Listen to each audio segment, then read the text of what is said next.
والصلاة والسلام على عباده الذين اصطفى أما بعد فأعوذ بالله من الشيطان الرجيم بسم الله الرحمن الرحيم لقد كان لكم في رسول الله أسوة حسنة لمن كان يرجو الله واليوم الآخر وذكر الله كثيرا وقال الله تبارك وتعالى في شان حبيبه مخبرا وآمرا إن الله وملائكته يصلون على النبي يا أيها الذين آمنوا صلوا عليه وسلموا تسليما اللهم صل على سيدنا ومولانا محمد وآله وعترته بعدد كل معلوم. محترم سامعینو، در رسول اکرم صلی اللہ علیہ وآلہ وسلم د ذات بابرکات همگیر شخصیت او د الله رب العزت د محبوب صلی اللہ علیہ وآلہ وسلم د میلاد با سعادت محفل کې راټول شویو ترڅو رحمت للعالمین په خاطر من د الله رب العزت د رحمت مستحق وګرځو. الله رب العزت دې زمونږه دا مجلس په خپل دربار کې قبول او منظور وګرځي. رسول اکرم صلی اللہ علیہ وآلہ وسلم یو مکمل ہدایت دے.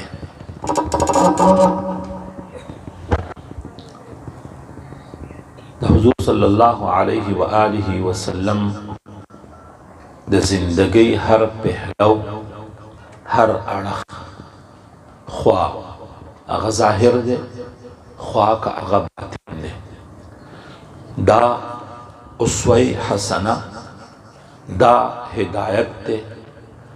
دا لار دا چې په هغې باندې تګ دا خپلول دا سبب د کامیابی او د فلاح دی او مخالفت او روگردانی دا خذلان او خسران د دنیا او آخرت دی. اللہ رب العزت دی مونږ ته وساتي. محترم سامعینو، حضور صلی اللہ علیہ وآلہ وسلم یو د ہدایاتو د هغې د جملې نه دا چې عظیم کتاب قرآن لري او د هدایت دپاره راغلی، دا چې یو لویه فلسفه د علم الحدیث موجوده ده، دا هدایت دی. لیکن رسول اکرم صلی اللہ علیہ وآلہ وسلم چې په خپل زندگی کې څه افعال او اعمال لرل، څه عادات او اطوار لرل، څه طریقې کار د زندگی و، نو رب العزت فرمایي چې هو لقد کان لکم فی رسول الله اسوة حسنه، تاسو ته په رسول د خدای کې یو بهترین اسوه موجوده ده، یو بهترین طرز او طریقه د زندگی موجوده ده. دا چې ته په جز د زندگی د پیغمبر صلی اللہ علیہ وآلہ وسلم باندې بغیر د طلب د دلیل نه، بغیر د څه حجت نه په هغې باندې عمل وکړي، الا مگر هغه کارونه چې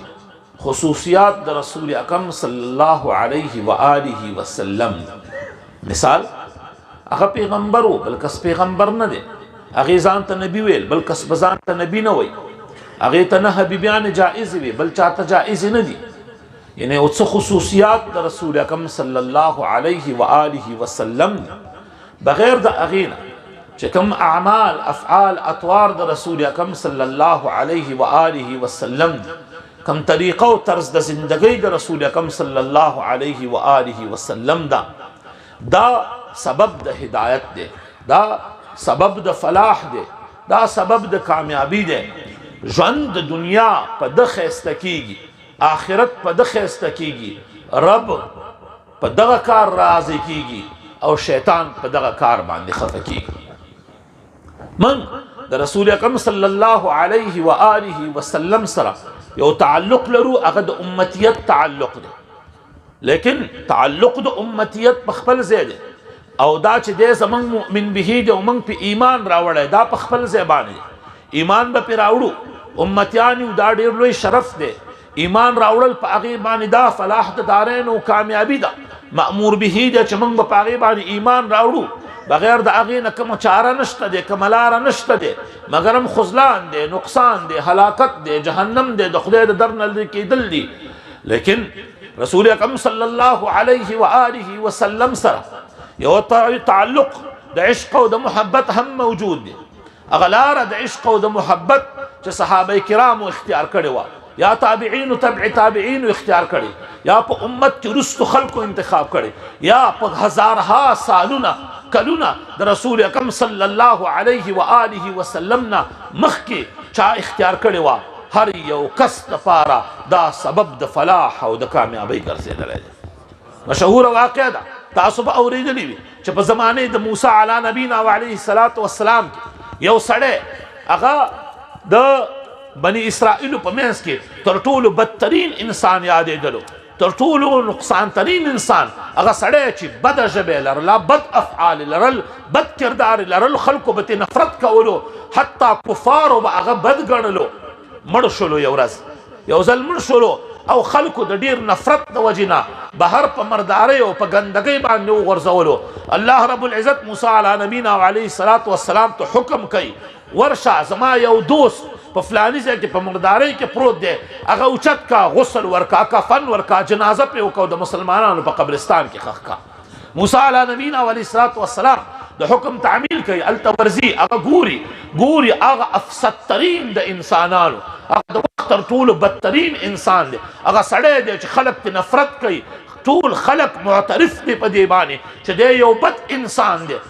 لیکن حکم خداوندی راغلی دی. موسی علی نبینا و علیه الصلاة والسلام هغه راخلي، غسل ورکوي، کفن ورکوي، جنازه ور باندې کوي او بیا تدفین کوي. لیکن وروسته د هغې نه د الله رب العزت په دربار کې لاسونه اوچتوي، دعا کوي، الهه ما ته پته ولګېږي، ما ته علم راکه خدای پاکه، ما پوکه دغه کس بني اسرائیل په دې باندې اعتراف لري چې دا سړی په صدیو باندې چرته نیک کار نه دی کړی، دی بدترین انسان دی، بد افعال لرل، لیکن حکم الهه ستا د طرف نه په دې قسم باندې کېږي.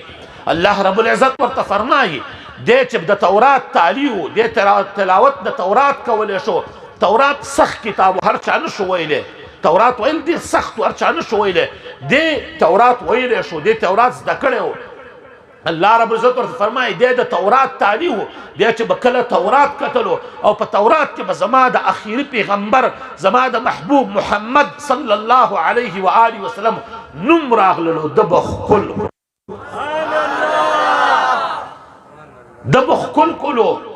بس دق عمر ادای در الله رب العزت دومره خوښه شوې وه چې قوم، قبیله، علاقه، مملکت د زماني خلک اعتراف په دې کوي چې دی بدترین د خلکو دی. الله رب العزت د خپل حبیب دومره محبت په خاطر باندې د وخت پیغمبر، اولوالعزم پیغمبر ته حکم کوي، هغې ته وایي لاشه غسل ورکا، کفن ورکا، جنازه ور باندې وکا، د مسلمانانو په قبرستان کې ښخ کا. ولی اوس تر څو پورې د هغې نه په زرګونه کاله بعد بیا نبي علیه الصلاة والسلام دنیا ته راځي، لیکن د هغه په زړه کې محبت پروت دی. مخکې تر هغې محبت د رسول اکرم صلی الله علیه وسلم سبب د نجات د هغه انسان ګرځېږي. یادا چې د نبي علیه الصلاة والسلام غالبا 150 کاله مخکې یو بادشاه د دنیا په چکر او په سفر باندې وځي او دی راځي مدینې منورې ته. د مدینې منورې حالات ګوري، دا تبدیل حالات دي، د ده سره علما دي، د هغه وخت راهبان دي، د هغه وخت نجومیان دي. هغه خلک ورته وایي بادشاه سلامت، په دې کوم ځای کې چې ته راغلی دغه ځای د آخري پیغمبر د راتګ نه وروستو د هجرت موقع ده، هغه به په دغه ځای کې هجرت کوي، دې ځای ته به راځي، د دې علاقې خلک به په هغې باندې ایمان راوړي، خلک به پرې مسلمانان کیږي. اوس په دې کې 1.5 سل کاله وخت موجود دی، یا کم و بیش د دې سره اندازه وخت موجود دی. دې بادشاه د دې خبرې نه متاثر کیږي، دې دلته پړاو اچي، علما کینی، دې دلته 100 کورونه جوړي، 100 کورونه جوړي او دا ډیر په ښه انداز باندې جوړي او به یو خط لیکي د نبی علیه الصلاۃ والسلام په نوم باندې چې یا اے د آخري زمانه پیغمبر احمده محمده، زه د اوس نه پتا باندې ایمان راوړم، زه د اوس نه پتا باندې عقیده لرم،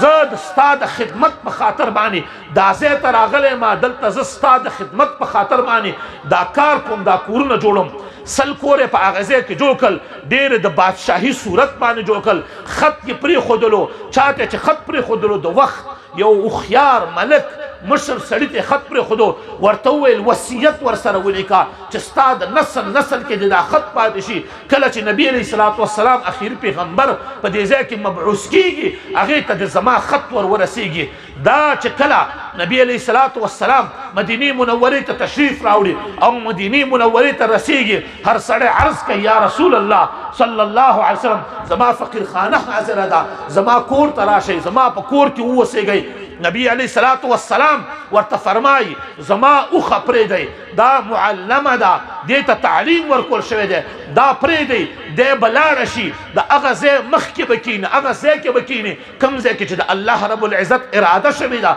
چې زه پاتې کېږم. اوښه د نبي علیه الصلاۃ والسلام روانېږي، مخکې ځي، په یو ځای کې ودرېږي، لږه چوکېږي، بېرته اوچتېږي، بیا مخکې ځي، لږه چوکېږي، بیا پاڅېږي، بیا مخکې ځي او یو ځای کې حیرانه ودرېږي، اخوا دېخوا ګوري. د ابي ایوب الانصاري رضی الله تعالی عنه د کور مخې ته ودرېږي، بیا چوکېږي، بیا کینی، بیا خپل سر ږدي. نبي علیه الصلاۃ والسلام ته خلک خبر ورکوي ستا اوښه مبارکه د ابي ایوب الانصاري رضی الله تعالی عنه کور مخې ته ولاړه ده، هغه خوشحالي کوي، هغه اوازونه وباسي د خولې نه، تکبیر نعرې وهي، راځي د نبي علیه الصلاۃ والسلام په مخ کې ودرېږي، یا رسول الله صلی الله علیه و آله وسلم شرافت ما ته حاصل شوی دی، اوښه زما د کور مخې ته ودرېدلې ده. د ابي ایوب الانصاري رضی الله تعالی عنه کور دوه چته دی، ښایسته کور دی، ښکلی جوړ دی. نبی علیه الصلاۃ والسلام راځي په دې کور کې دیره کېږي، پاتې کېږي، دوه چته دی. دوی ورته عرض کوي یا رسول الله صلی الله علیه وسلم تاسو بره چت کې اوسېږئ، موږ به لاندې چت کې اوسېږو. نبی علیه الصلاۃ والسلام ورته فرمایي نه زه لاندې چت کې اوسېږم. هغوی بیا عرض کوي یا رسول الله زمونږ ادب زمونږ ذهن نه مني چې تاسو لاندې اوسئ، موږ بره یو، که تاسو بره تشریف یوسئ. نبی علیه الصلاۃ والسلام وایي نه زه لاندې خوشحاله یم، لاندې دیره کېږي. یو واقعیت د دغه شپې باندې راځي، په دغه شپې باندې چې کوی کله دوی بره ځي په هغه وخت کې یو ځل د دوی نه څه اوبه توی کېږي، بیا دا اوبو دپاره هغه وخت کې دوی یو خپله بړستن راخلي، هغه اوبه وچوي، یریږي اسنه دا اوبه لاندې وڅڅېږي. نبی علیه الصلاۃ والسلام ته تکلیف ور ورسېږي. ابي ایوب الانصاري رضی الله تعالی عنه د کور په یو کنج کې ودرېږي، بیبي مبارکه د کور په بل کنج کې ودرېږي، تر سهاره پورې استغفار وایي، درود وایي، کلمات وایي، تسبیح و تحلیل وایي، یریږي اسنه د کوټې منځ ته لاړ شو، په هغه ځای باندې مو قدم ونه لګېږي، په کوم ځای چې د نبي علیه الصلاۃ والسلام د سر مبارک د پاسه راځي، د هغې د جسم د مبارک د پاسه راځي، تر سهاره شپه دغسې تېروي، سحر راکوزېږي. نبي علیه الصلاۃ والسلام هغه ګوري، نبي علیه الصلاۃ والسلام په هغوی باندې اثار د ستړتیا، د خفګان، د غم ګوري. نبي علیه الصلاۃ والسلام د هغوی نه پوښتنه کوي ابي ایوبه شپه دې رڼه تېره کړې ده، په یخه دې تېره کړې، په تکلیف دې تېره کړې. بیا مبارک عرض کوي یا رسول الله صلی الله علیه وسلم د شپې اوبه توی شولې، موږ ته خوف پېښ شولو، هسې نه لاندې وڅڅېږي، په تاسو باندې راشي، زمونږ د خوب کالي په هغې باندې لامده شوله، موږ د ادب د لحاظ نه چې هسې نه موږ په هغه ځای باندې ونه ګرځېږو چېرته چې ته لاندې موجود یې، هغې د وجې نه زه په د کنج کوټې په یو کنج کې ولاړم، بیبي مبارکه په بل ځای کې ولاړه ده، شپه مو داسې تېره کړې ده. نبی علیه الصلاۃ والسلام د هغوی په خاطر باندې بیا خپل دغه سکونت په بره چت کې اختیاروي، بره اوسېږي. څو ورځې بعد ابي ایوب الانصاري رضی الله تعالی عنه نبی علیه الصلاۃ والسلام ته یو خط راوړي، یا رسول الله صلی الله علیه وسلم منګه ته د پلار او د نیکه نه نسبن ستا په نامه باندې یو خط را پاتې شوی دی، هغه منګه تر اوسه پورې محفوظ ساتلی دی، هغه ستا امانت دی. نبی علیه الصلاۃ والسلام ته پیش کوي. نبی علیه الصلاۃ والسلام خط لوستونکی راغواړي، خط د هغه بادشاه دی د ابي ایوب الانصاري په نسل کې نسلن راځي او نبی علیه الصلاۃ والسلام ته را رسېږي. نبی علیہ الصلوۃ والسلام داغه بادشاہ ایمان تصدیق کوي، داغي عشق تصدیق کوي، داغي د ایمان تصدیق کوي. نبی علیہ الصلوۃ والسلام فرمایي داغه ایمان په هغه وخت کې قبول شوی دی. عشق د نبی علیہ الصلوۃ والسلام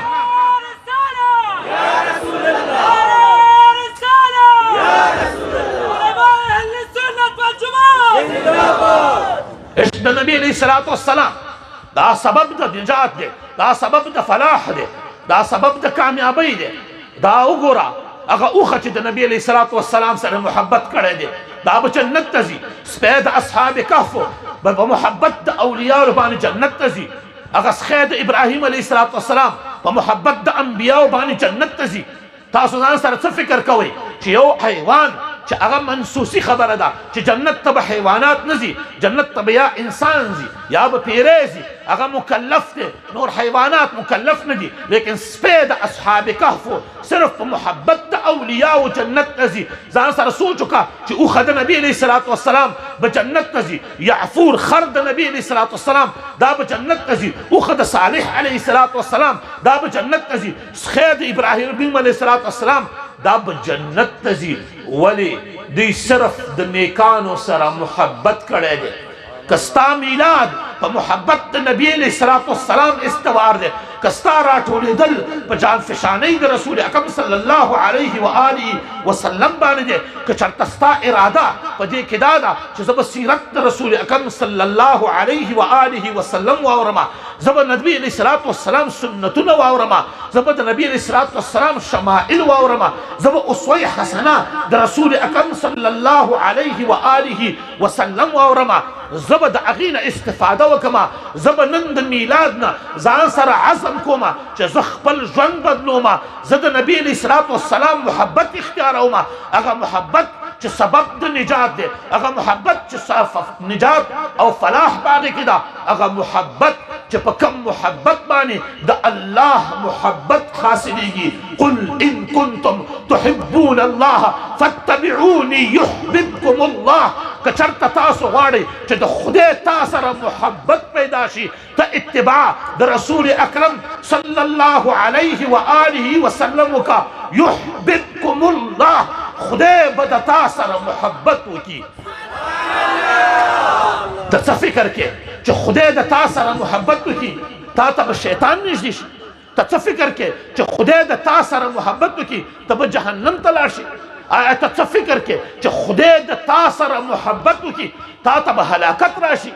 آیا ته څه فکر کې چې خدای د تا سره محبت وکړي په دنیا کې، په آخرت کې، په حشر کې، په نشر کې، په میزان کې، په صراط کې، په قبر کې به تا ته حزن وي، تا ته به غم وي، تا ته به تکلیف وي. الا ان اولیاء الله لا خوف علیهم ولا هم یحزنون. په اولیاء باندې حزن نه وي، په هغې باندې غم نه وي. ولی څوک دی؟ الذین آمنوا، هغه چې ایمان یې راوړی په دقه پیغمبر باندې، وکانو یتقون، هغه خلک دي چې چا تقوا اختیار کړې ده. تقوا څه ته ویلی شي؟ تقوا دغې ته ویلی شي چې ستا د ژوند زندگی دار او مدار، افعال، اقوال، کردار، معاشرت دا په سیرت د رسول اکرم صلی الله علیه و آله وسلم باندې مبني وي.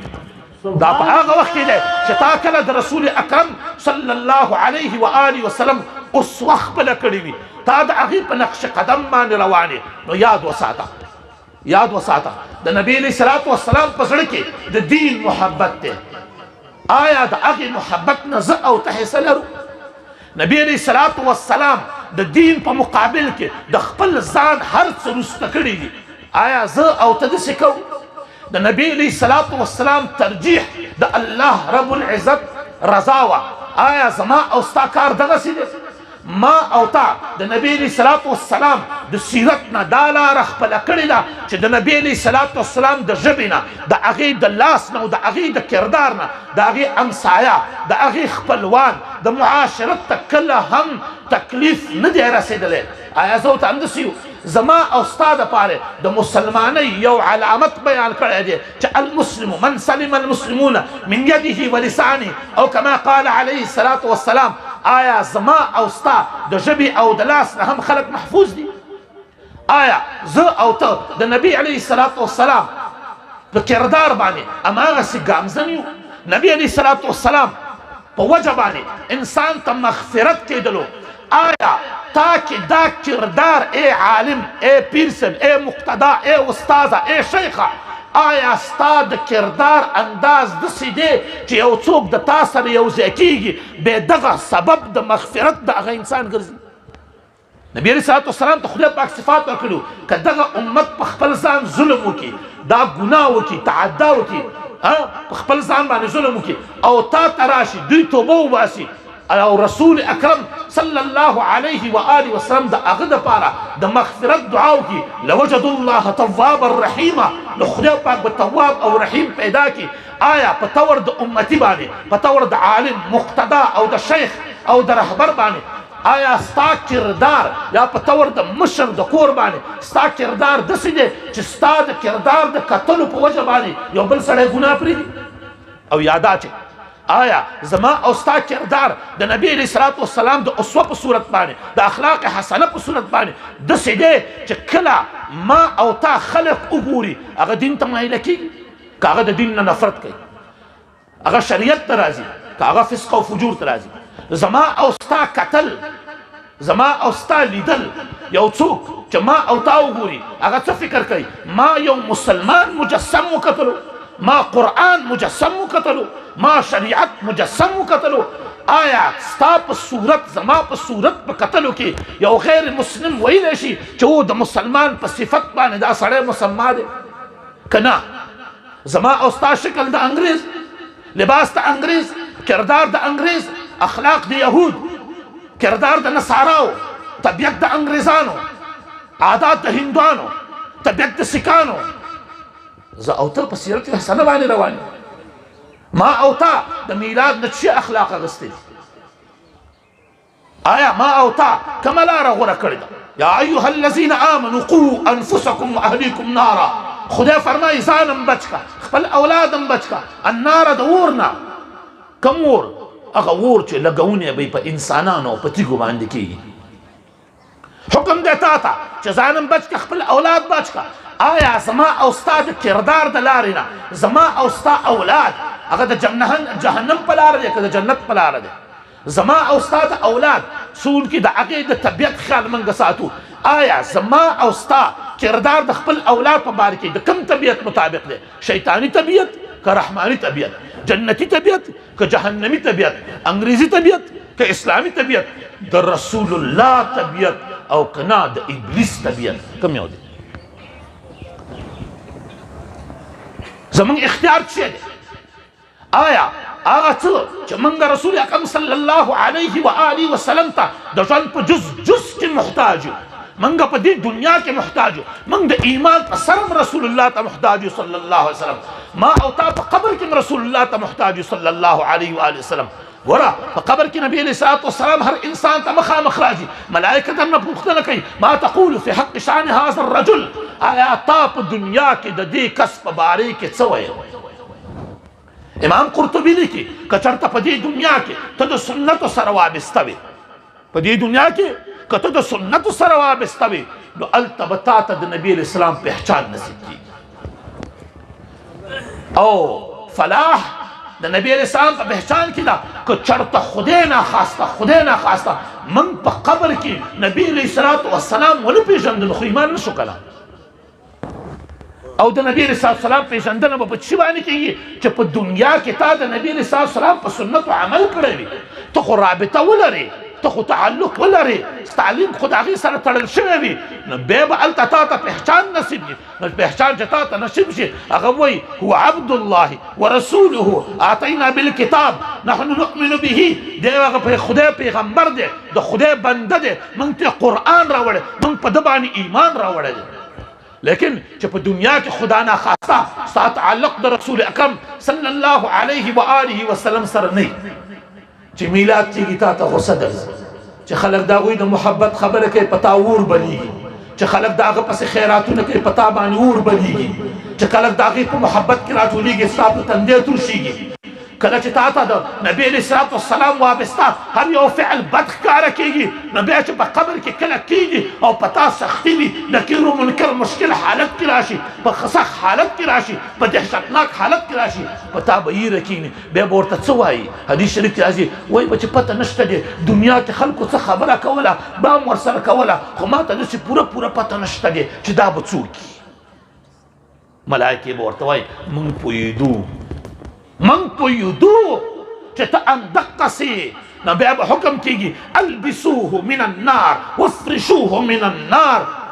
د اور نه ورته لباس ور واغوندئ د اور نه ورته فرش واچوئ د اور نه ورته کړکۍ را خلاصه کوئ او د دنیا هر عذاب د آخرت هر عذاب په هغه باندې مسلط شي لیکن که پہچان د رسول اکرم صلی الله علیه و آله وسلم راغللو او ته کله ووایې چې دا خو پیغمبر دی په ده خو مې ایمان راوړی دی نو آیا ته څه فکر کې چې هغه والضحی مخ تا چېرته په قبر کې کتلی وي او تا د هغې تصدیق کړی وي وروسته د هغې نه به عذاب راشي ته څه فکر کې چې خدای پاک د دومره رحمت سره د دومره کرم او د فضل سره هغه به د خپل حبیب په خاطر دا ونه بخي خو لاره دغه ده چې ما او تا په ظاهر صورت راټول شوي یو دا د خوشحالۍ یو انتظام مو کړی دی موږ د خوشحالۍ اظهار کوو د رسول اکرم صلی الله علیه و آله وسلم پر راتګ باندې دا ډېر ممدوح د نبي علیه السلام پر راتګ خوشحالي وکړه چې د شریعت په دایرې کې مې په کوم صورت یې کولی شي وکړه چراغان ګلان ولګوه خوشحالي وکړه تکبیرات ووایه تسبیحات ووایه ذکر وکړه خدای یاد کړه درود ووایه عطر ولګوه ځان ښایسته کړه کور ښایسته کړه ته خوشحالي وکړه ته په خپل زړه کې د خپل خدای سره پوهېږي نعره تکبیر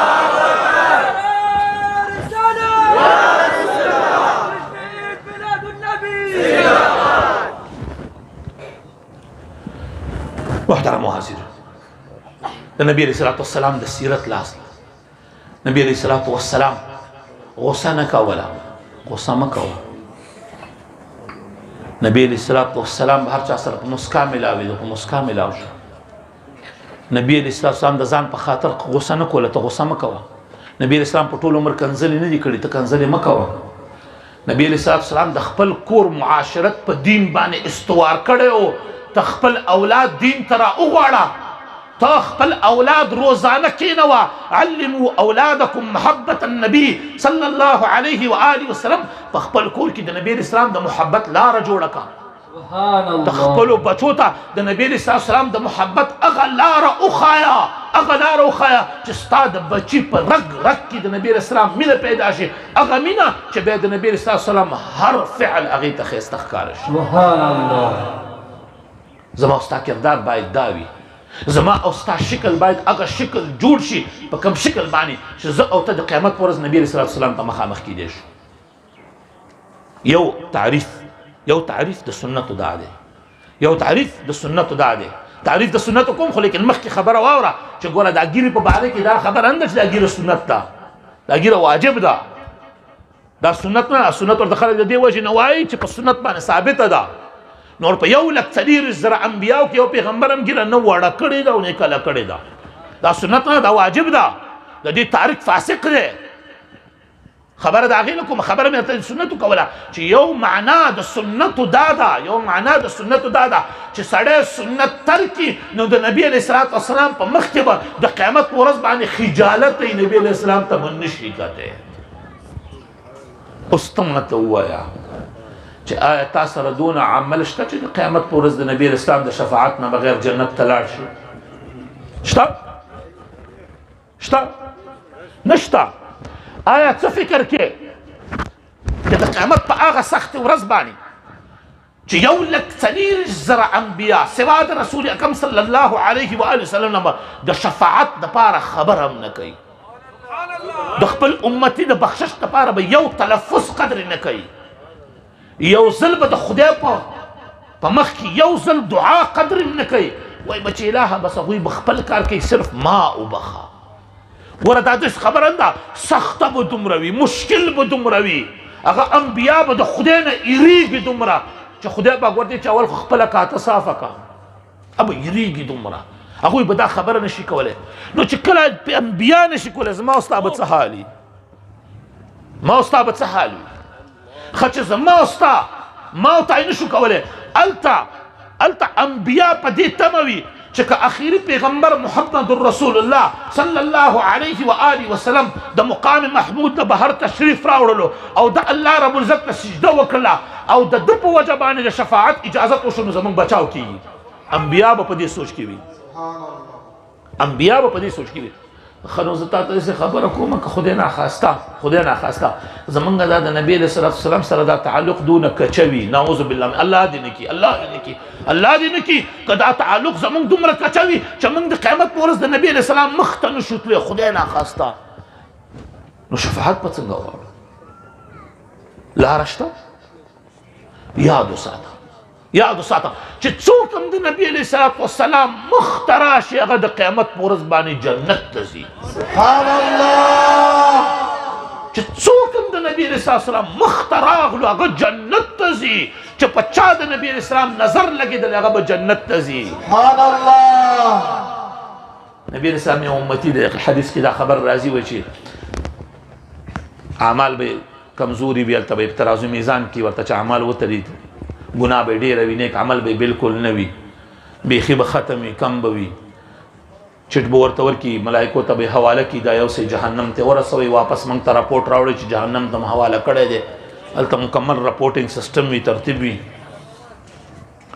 حدیث مبارکه کې راځي چې دا امتی به روان کی چې کله ملایکې روان کی نو دا امتی به وایي چې ای ملایکو زه خو اوس جهنم ته ځم نو جهنم نه اوس حشر میدان نه خو ما وباسي ما جهنم ته لېږئ نو دومره خو کوي چې ما په کوم پیغمبر ایمان راوړی دی یو ځل خو یې راته وښیوي چې زه خو وګورم که نه چې یو ځل خو خپل پیغمبر وګورم بیا به جهنم ته ځم نو بیا خو زه جهنم ته لاړم خو زه نشم کتی نو چې یو ځل خو وګورم که نه ملایکې به خدای ته عرض وکړي چې الهه دا امتي یو ځل خپل نبي علیه الصلات والسلام سره کتل غواړي الله رب عزت ورته وفرمایي چې ورې ولې ورته ځکه بغیر د اجازت نه هغوی کار نشي کولی نو دا امتي به را روان کړي نبي علیه الصلات والسلام مخې ته به یې ودرېږي سبحان الله بیا چې کله نبي علیه السلام وګوري دی به ورته چې یا رسول الله صلی الله علیه وسلم ستا امتي ما ستا امتی ما خو عمل مې ډېر کم دی ترازو د میزان کې زما ګناه ډېره ده نیک عمل کم دی چټي راکړه ما جهنم ته بوځي یا رسول الله اوس ستا مخې ته رالم یا رسول الله چې ستا مخې ته راشم بیا به هم جهنم ته ځم نبي علیه الصلات والسلام به د یو امتي په خاطر باندې د مقام محمود نه را روان شي او دی به راشي او ځل بیا به ترازونه میزان کې ودرېږي او چې د عمل بیا وتلی نو ملایکې به ورته عرض کړي چې یا رسول الله صلی الله علیه وسلم د عمل دا دی تلل شوی دی دا نیکي بالکل نشته دی ډېره کمه ده او دا بدي دومره ډېره زیاته ده نبي علیه الصلات والسلام ورته وایي خیر دی یو ځلې بیا وتلی زما مخکې وتلی عبدالرحمن بن جوزي په دې کې یو قول راخلي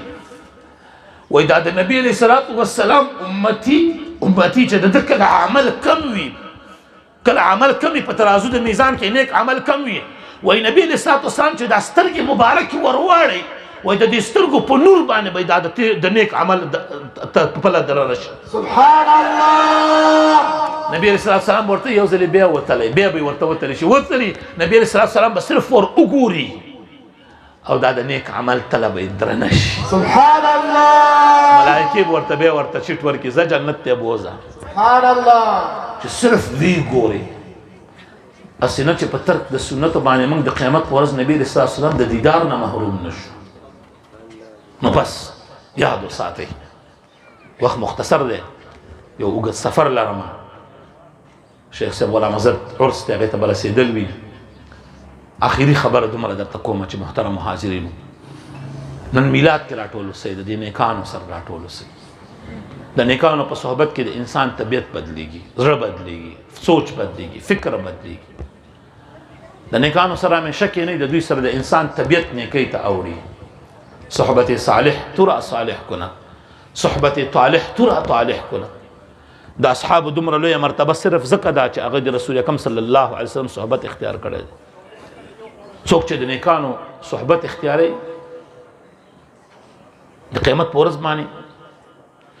چې یو انسان هیڅ عمل ونه لري، هیڅ عمل ونه لري، نیک بالکل جز ونه لري، الله رب العزت پته اخیری او تپوس کوي. دو تپوس اخیری کی، دو اخیری تپوسونه کی. ملائکه بعرضو کی الها دغه امتی جو ذره نیک عمل نشته ده، بس صرف بدی ده، هیڅ شی نشته ده، غورنه بدی پرته ده، نور هیڅ شی نشته ده. دا د نبی علیہ السلام امتی ده. الله رب العزت به ورته وایي زما د دې بندنه تپوس وکړه چې تا په ټول عمر کې کم د نیک عالم سره یو ځل په مینه ناست دي، دوستی دې کړې، دوستی اول به دا تپوس کی چې ستا په دې ټول عمر کې چې هیڅ عمل دې نه کړی، داسې ښه نیک عالم سره چېرته دوستي کړې ده، صرف دوستي دې کړې ده. دا به وایي چې الهه دا مې نه ده کړې. الله رب العزت ورته فرمایي که دوستي دې کړې په دې دم بخم، صرف په دوستۍ دم بخم. نو بیا به ورله الله رب العزت پوښتنه کوي وایي هسې د کم نیک عالم سره په ټولې زندګۍ کې یو ځل په مینه ناست دي، یو ځل په مینه ناست دي، الهه هاو د فلانی بنده سره خدای پاکه زه یو ځل ډېر په مینه باندې ناست وم، الله رب العزت بس د هغې په خاطر مې وبخلې. سبحان الله. مبارک مشه بیا بیا ګناهګارانو شفاعت لم نامور محمد راغی صلی الله علیه و آله وسلم، صلی الله علیه و آله وسلم، صلی الله علیه وسلم. نمات یا رسول الله.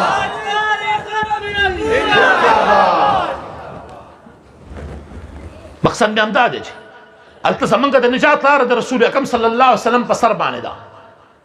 هلته زمونږ د نجات لاره د رسول اکرم صلی الله علیه وسلم په سر باندې ده، هلته زمونږ د نجات لاره یو لاره ده زمونږ د نجات او هغه ذات د رسول اکرم صلی الله علیه وسلم دی. په محشر کې زمونږ یوه لاره ده د نجات او هغه شفاعت د رسول اکرم صلی الله علیه وسلم دی. بس که هغه مبارک وغوښتل نو بچاو دی. سبحان الله.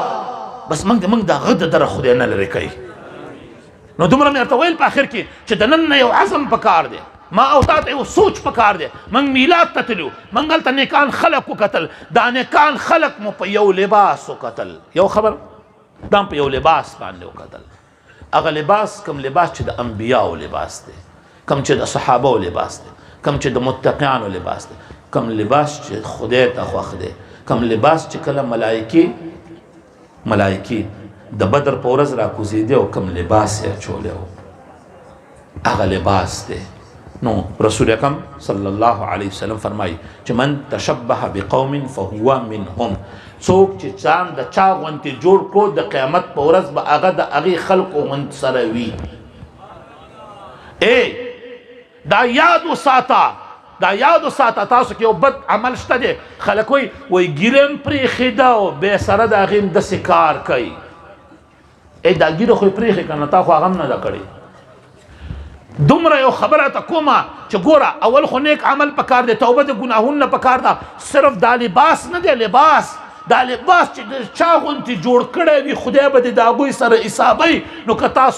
لباس د صحابو جوړ کړی، که تا لباس د متقینو جوړ کړی، که تا لباس د انبیاو جوړ کړی، قیامت په ورځ به د خدای د انبیاو د صلحاو د اولیاو په منځ کې حشر وګرځوي. څوک چې د چا په منځ کې حشر کیږي د هغې حساب کتاب به د هغوی غوندې کیږي. نو یو چې دا هم نیکان هم وکتل، کوشش وکړئ د دوی غوندې لباس جوړ کړئ او په هر څه کې ګیره، برید، ویښتان، پګړۍ، لباس، اطوار، اقدار، تعلق د جماعت، توبه کول، استغفار، خدای ته انابت او خدای ته چې ډېر ګران دی نو خدای ته اوښکې تویول. سبحان الله. خدای ته چې ډېرې ګرانې دي هغه د خدای د ير نه چې کومې اوښکې توی کېږي دا به د قیامت په ورځ باندې د شهیدانو د وینو د څاڅکو سره تلي. سبحان الله. نو